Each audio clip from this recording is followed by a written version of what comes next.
Keine 100 Meter gefahren und wir haben schon den ersten Unfall hier auf der Straße gesehen. Wir müssen eigentlich erstmal Geld schon und eine Versicherung.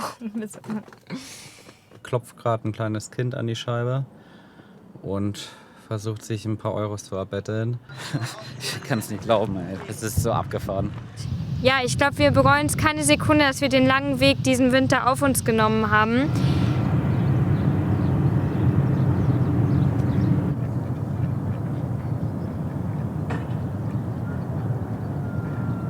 Guten Morgen zusammen aus Al Jazeera, oder?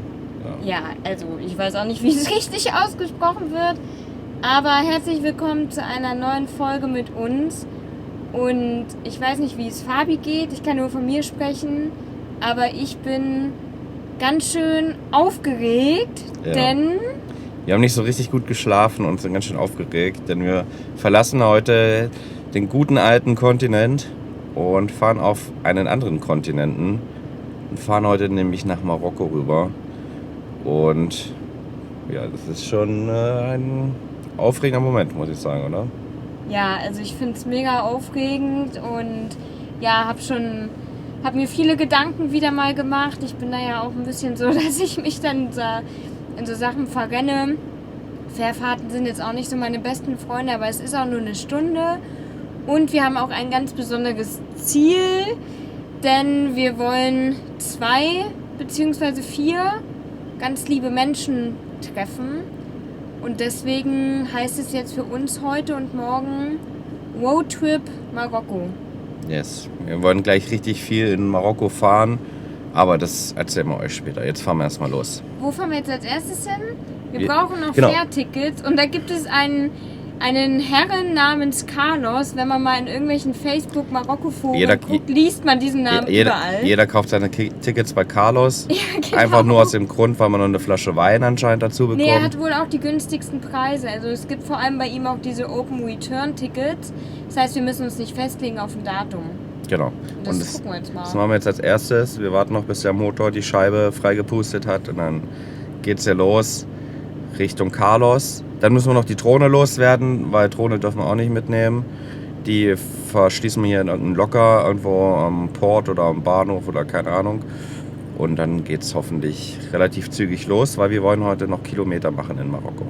Anschnallen, fertig machen. Ja, mal aufpusten hier. In 100 Metern scharf links. Aber scharf. Links abbiegen auf Kalatafu.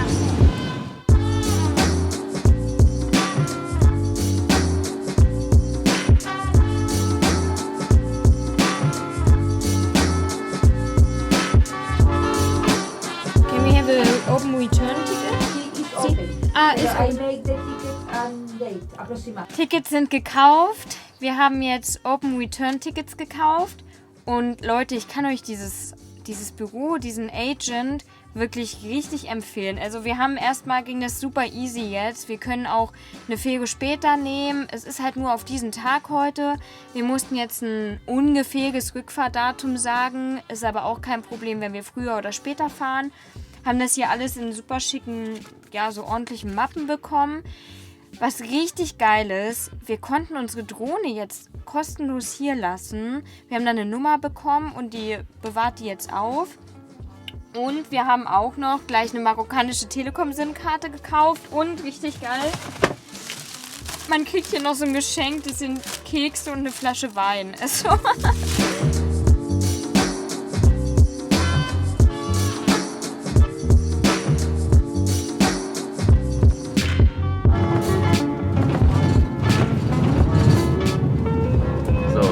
Tickets, wir haben hoffentlich die Pässe, wir haben Bock, sind ein bisschen nervös, weil das erste Mal ist, dass wir mit Pablo den europäischen Kontinent verlassen. Nach 400 Metern im Kreisverkehr erste Ausfahrt. Und auch sowieso mit dem Camperman das erste Mal aus Europa raus sind.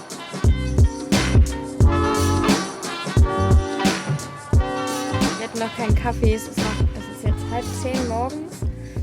Und wir sind eigentlich nur aufgestanden, haben unsere Rucksäcke gepackt und sind direkt zum Ticketschalter gefahren. Und ja, wir wissen jetzt auch noch gar nicht, welche Fähre wir kriegen. Warten jetzt hier einfach mal, was passiert und ja, aufregend. Also Das werden wir immer aufregen. ja, total. Aber wir sind gut vorbereitet, finde ich. Also haben direkt eine SIM-Karte, müssen uns dann drüben in Marokko noch eine Autoversicherung holen für die Zeit.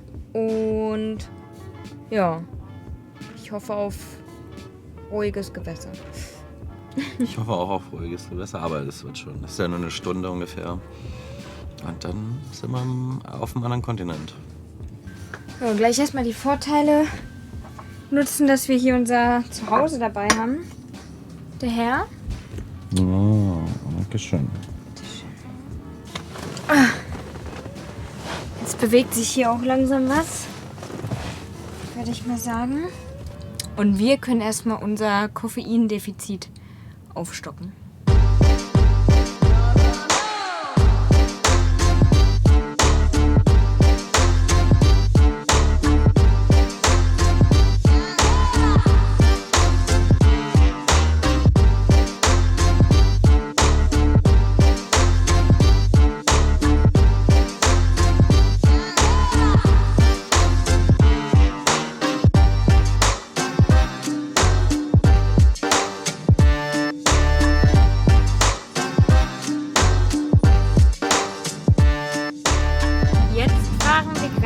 In den Hafen von Ceuta ein. Wir haben es nämlich so gemacht, dass wir nicht nach Tangier gefahren sind, sondern nach Ceuta und das ist ja die spanische, ist es dann eine Exklave quasi? Ja. Und genau, fahren jetzt in den Hafen ein. Wir sind auch Erster. Allmann-mäßig waren wir nämlich die Ersten in der Schlange. Ja, und wir werden erstmal zu einem Supermarkt fahren. Wir haben nämlich mega Hunger und dann können wir uns sortieren, können alle Unterlagen sortieren. Und ja, machen uns dann auf den Weg zur Grenze. Die Fährfahrt war super entspannt. Es war jetzt wirklich nur eine Dreiviertelstunde. Und ich bin richtig aufgeregt, Leute. Also ja, ich bin richtig gespannt. Es ist super aufregend. Und ja, ich bin einfach aufgeregt.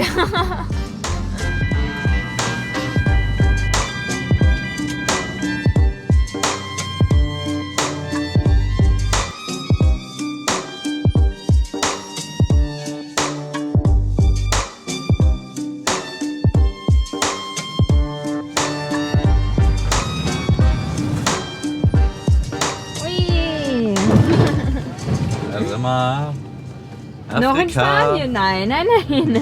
Stimmt, eigentlich noch Spanien. Aber eigentlich auf dem afrikanischen Kontinent. Ja, das ist total wild. Also das ist jetzt eigentlich EU, aber in Afrika.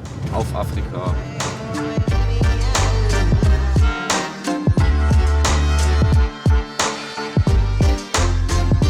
Wir müssen jetzt hier noch vor der Grenze noch irgendwas machen, wurde uns gesagt, einen QR-Code holen und dafür sind wir jetzt auf den verrücktesten Parkplatz, den ich je gesehen habe. Total schräg, ich weiß, das kommt auf der das Kamera sieht man nicht. Nee. Und ja, schon Abenteuer fängt jetzt schon an, würde ich sagen. Ich habe auch gerade schon gesagt, da wird man mal wieder ein bisschen an seine Reisegrenze gepusht, aber ich packe jetzt auch mal die Kamera weg.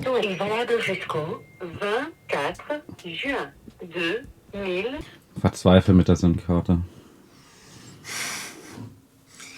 Ja, tatsächlich. Ging's? Ja, es geht. Wir haben es geschafft, wir sind in Marokko angekommen. Mussten jetzt erstmal unsere SIM-Karte verifizieren hier, die wir ja noch auf spanischer Seite gekauft hatten. Und jetzt müssen wir erstmal gucken, dass wir schleunigst irgendwo eine Versicherung bekommen, weil wir sind aktuell nicht versichert mit dem Fahrzeug. Freunde von uns, Lea und Silvio, die sind jetzt schon in Marokko. So, und die haben uns gesagt, direkt nach der Grenze werden ganz viele Stände kommen mit Versicherungen, SIM-Karten, ATMs, also Geldautomaten. Ja. Da kam aber nichts. Also wir sind jetzt total verunsichert und müssen jetzt erstmal gucken, weil wir brauchen auch Bargeld, damit wir die Maut bezahlen können. Und ja, eine Autoversicherung, wie gesagt. Ich würde die beiden jetzt auch direkt einfach mal fragen. Die haben die Infos. Und bin jetzt erstmal froh, dass die SIM-Karte funktioniert. Vielleicht kurz zur Grenze. War okay, es hat halt lang gedauert. Sie haben schon ein bisschen reingeguckt. Und aber ganz ehrlich, nicht viel. Ging schon. Man muss schon ein bisschen Zeit mitbringen. Wir müssten jetzt erstmal was essen, weil wir hatten heute noch gar nichts gegessen. Und erstmal ein bisschen Zucker zu uns nehmen. Ja.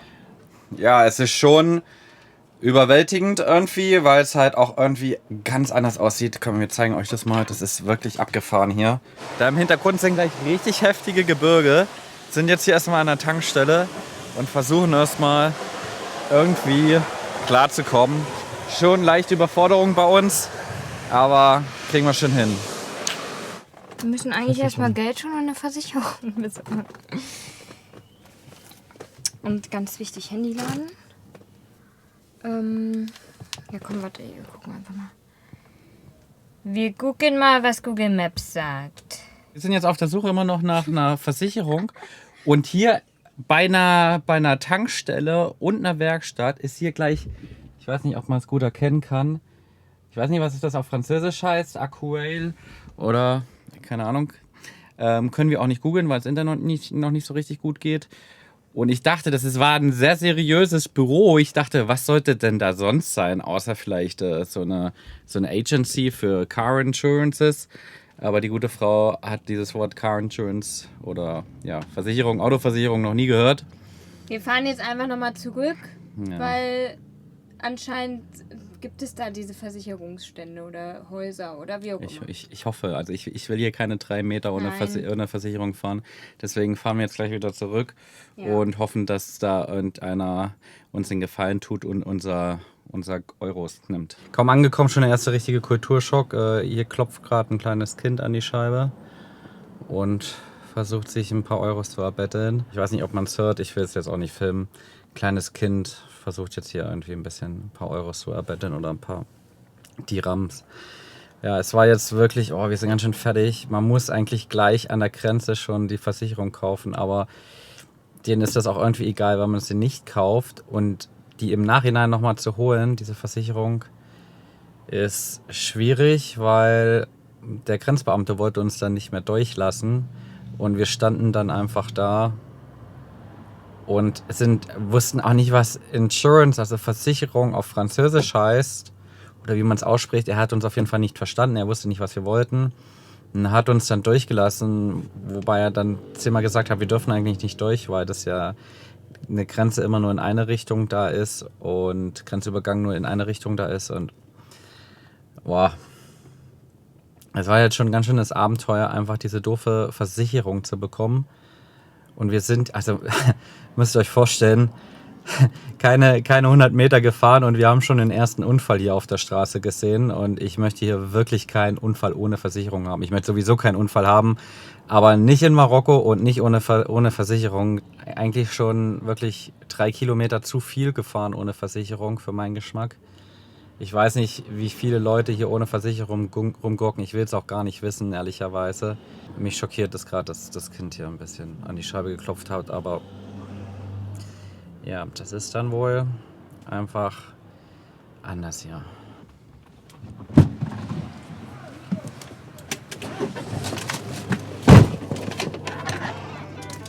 Und er klopft schon wieder.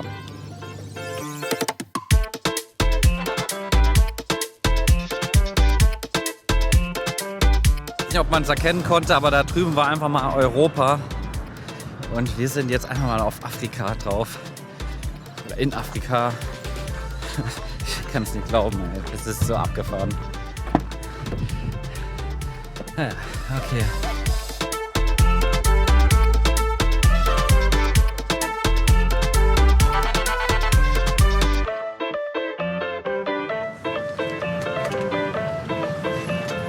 Das erste, was mir auffällt, es ist verdammt grün. Das hätte ich jetzt erstmal gar nicht erwartet. Das zweite, was ich nicht erwartet hätte, dass die Autobahn in einem sehr, sehr guten Zustand ist. Also zumindest bisher. Wir sind ja so eine kleine Passstraße gefahren nach Tanga zu diesem sehr, sehr großen Containerhafen. Sehr spektakulär aussah und wir da am Horizont Europa gesehen haben. Wirklich grandios, also sah genial aus. Wir ballern jetzt völlig unvernünftig gleich richtig in den Süden. Wir werden einen Zwischenstopp machen irgendwo bei Casablanca, werden da erstmal auf einen safen Campingplatz gehen und erstmal versuchen, ein bisschen anzukommen. Es sind unglaublich viele Eindrücke. Da war ein Deutscher übrigens, ein Göppinger. Hallo. Ein neuer Tag und unsere ersten 24 Stunden mit Pablo in Afrika, in Marokko sind rum. Ja, die ganze Armut, die man sieht, ich meine, ich wusste es ja oder wir wussten es ja. Wir hatten es jetzt auch schon, wie gesagt, von mehreren Leuten gehört. Aber wenn man das dann nochmal sieht, dann trifft einen das doch nochmal irgendwie anders. Und man wird sich natürlich auch erstmal nochmal bewusst, wie privilegiert man ist oder wie privilegiert wir sind in dem Falle. Ich glaube, wir brauchen noch 1-2 Tage, bis wir richtig ankommen und es hilft vielleicht auch nicht, dass wir jetzt einmal komplett durchs gesamte Land gurken gerade. Wettertechnisch haben wir dadurch aber auf jeden Fall keine Probleme, weil es ist schon echt warm jetzt. Es ist 21 Grad, die Sonne scheint und die ist einfach noch mal stärker als in Europa, habe ich so das Gefühl. Jetzt muss ich mal kurz aufpassen, da steht ein Auto einfach so auf der Fahrbahn.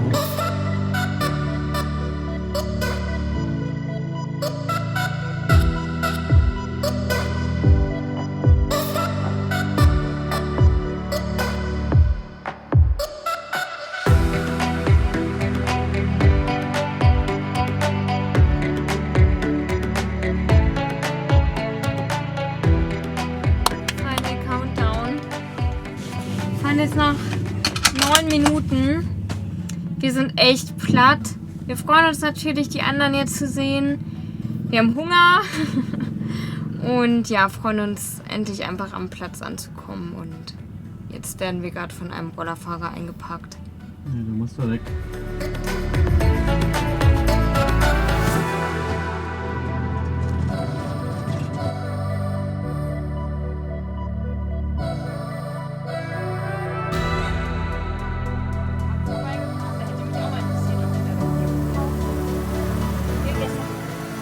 Eigentlich. Und hast da so richtig das Gefühl, dass du so in der Natur stehst, bist aber quasi neben dieser extrem turbulenten Straße. Tiere. Voll geil. Ganz schön, müssen wir hin. Wenn Mit Pool. What? Wenn die Filme guckt, die weg. Lizzie mag das gerne, die Filme. Stimmt, die guckt echt weg. Ja. Nee. Jetzt respektier bitte ihre Privatsphäre. Niemals. Ich kann super selten schöne Fotos von selber machen.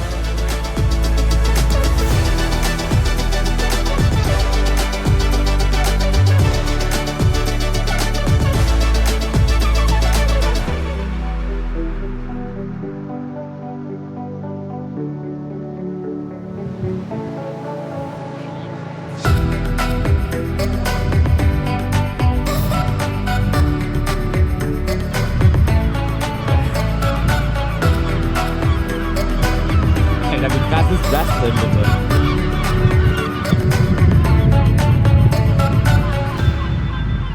Ich sehe übrigens durch meine Brille weniger als ohne.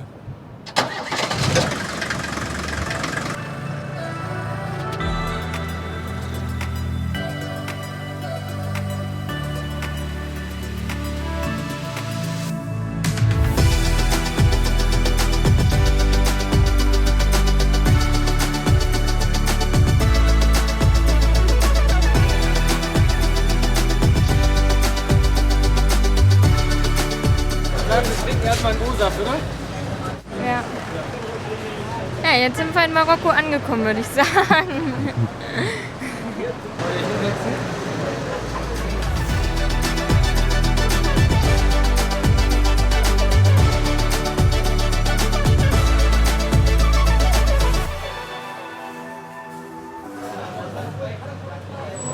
Kurzer Zwischenstopp. Heute ist so ein bisschen Erledigungstag. Und ja, wir haben jetzt hier mal angehalten bei so einem kleinen Straßenladen. Die haben echt nette Sachen. Und ich habe so das Gefühl, dass Marokko für mich echt was wird, wo ich ganz, ganz viele Sachen kaufen könnte. Also Silvio ist heute auf jeden Fall in Shopping-Laune, würde ich sagen. Oh, Schatz, hier hätten wir auch einen schönen Spiegel bekommen. mein Lehrer. Oh ja. Ja, richtig schön. Aber die will man bei uns jetzt nicht rein. Das ist zu groß, oder? Meinst du? Aber so groß sind die gar nicht, oder? Ein neuer Morgen aus Marokko. Wir stehen jetzt hier an einem Strand und es ist echt ganz, ganz nett. Also wir stehen jetzt hier nur mit Lea und Silvio und den beiden Wauwis natürlich und es ist ansonsten nicht so viel los. Gestern haben wir auch ganz entspannt gemacht. Fabi hat das neue Video geschnitten. Ich habe ein bisschen Ordnung gemacht, was Leckeres gekocht. Ich habe nämlich auch aktuell Urlaub. Und ja, jetzt gibt es erstmal Frühstück. Wir haben gestern nämlich schon frische Erdbeeren gekauft. Richtig gut. Ja, Fabi hat heute Nacht ein bisschen Bauchschmerzen. Wer weiß, was er gestern nicht so gut vertragen hat. Aber jetzt geht es auch schon wieder besser. Und dann werden wir mal mit den anderen beiden quatschen, wie unser Plan für heute ist. Das Wetter ist auf jeden Fall bombastisch. Also wir haben 24 Grad. Und ja, in ein paar Tagen ist Silvester. Jetzt kann gefrühstückt werden. Guten Morgen. Ja, guten Morgen. Anna macht schon fleißig Frühstück. Ich muss noch arbeiten. Ich muss nämlich noch das Video fertig bekommen für diese Woche. Bin da fleißig dran. Und ich hoffe, dass wir das nachher irgendwo gut hochgeladen bekommen, weil mit dem Internet müssen wir auch noch mal gucken. Wir haben jetzt in Marokko noch kein unbegrenztes Internet. Das heißt, am besten laden wir das einfach in einem Kaffee hoch. Ich gucke jetzt gerade nach unserem Kaffee. Den trocknen wir jetzt immer. Warum? Kaffeereste, damit wir die als Geruchsneutralisierer nochmal den Kaffeesatz verwenden können. Profi-Tipp. So erfinderisch wird man im Vanlife. Und ja, ich glaube ganz gut, würde ich sagen. Also guter Tipp. Wäre echt schade, sonst immer um den Kaffeesatz den einfach nur wegzuschmeißen. Das ist ja auch ein guter Pflanzendünger. Also aufhören. Und der trocknet hier vorne in der Scheibe ganz gut. Wir wollen jetzt auch weiterfahren. Wir wollen in einen Café gehen. Ich hoffe mal, es hat offen. Laut Google Maps hat es nämlich heute geschlossen. Aber wir sind mal ganz positiv, dass es falsche Angaben sind. Ich habe jetzt auch hinten schon mal alles zugemacht, also sämtliche Fenster, Jalousien. Es wird jetzt nämlich echt warm. Also das ist wirklich verrückt. Muss aber auch sagen, ich finde, wir haben ganz gut für Durchzug gesorgt. Und wenn man dann immer mal wieder tagsüber auch alles zumacht, wenn er lange in der Sonne steht oder so, dann geht das schon alles. Aber es ist schon erstmal wieder eine Umstellung. Es fühlt sich an wie Sommer in Deutschland. Total verrückt. Bitte nicht stören beim Filmen. Da bei euch der Apothekerschrank, bei uns hat Sammy in den Bus gekotzt. Nee, ernsthaft. Wir sind noch nicht beim Kaffee. Hoffen wir mal, dass es auf hat.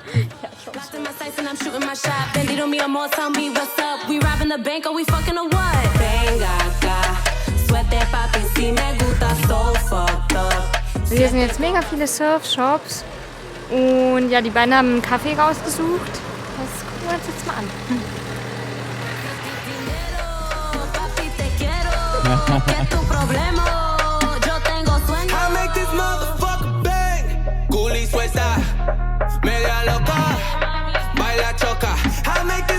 Ja, das Café hat tatsächlich geschlossen, aber wir haben schon das nächste gefunden. Und jetzt warten wir aber, weil kein Platz frei ist.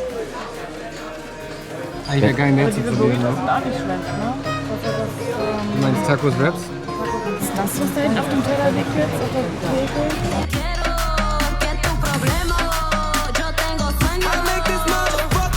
Das sieht gut aus, oder? Das sieht sehr gut aus. Tacos. Das ist Veggie Heaven. Sehr gut. Der Laptop arbeitet und wir genießen. Ist gerade in der Fahrt der Apothekerschrank entgegengekommen. Es hat Opfer gegeben, ein Glas ist kaputt gegangen. Und da gucken wir jetzt mal, dass wir das reparieren. Das Ding ist, dass der Apothekerschrank hatte zu viel Spiel. Also der Verschluss, der Rückhalter, der hat einfach zu viel Spiel und dann konnte das in der Fahrt sich immer bewegen und irgendwann war nur eine Frage der Zeit, bis uns der voll aufbricht. Und das machen wir jetzt. Jetzt gucken wir mal, wie viel Spiel das ist und dann schneiden wir ein kleines Kantholz zu und kleben das rein und dann sollte das wieder gut sein. Klassiker bei uns. Lea hat gesagt, sie kümmert sich um die Nudeln.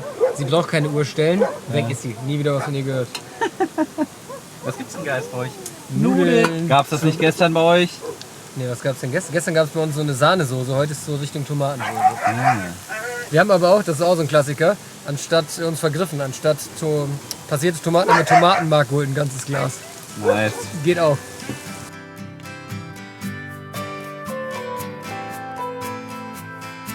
Wir haben jetzt die letzten Tage einfach mal ein bisschen offline und ohne Kamera verbracht, um uns Zeit zu geben, hier richtig in Marokko anzukommen und natürlich dann aber auch Zeit mit Lea und Silvio zu verbringen. Hatten einen richtig schönen und lustigen Silvesterabend mit verschiedenen Menschen, die wir noch kennengelernt haben und sind jetzt mittlerweile in Mirleft angekommen.